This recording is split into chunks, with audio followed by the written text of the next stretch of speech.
कवन कलर भैया डाले रंग, कवन कलर भैया डाले रंग रात के। होलिया में पूछा तानी भौजी एगो बात, भौजी एगो बात, भौजी एगो बात।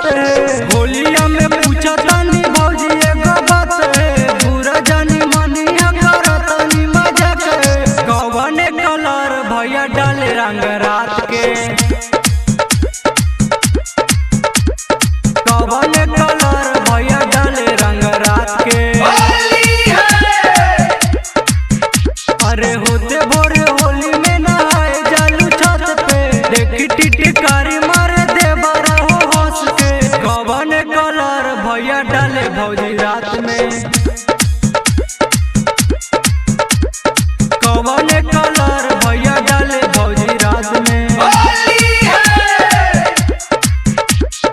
कवन कलर भैया, कवन कलर भैया डाले रंग,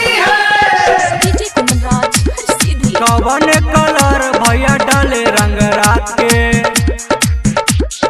चढ़ते फागुना मा विपत भइले भारी, 7 बजे संझिए से लगल केवाड़ी, लगल केवाड़ी, लगल केवाड़ी।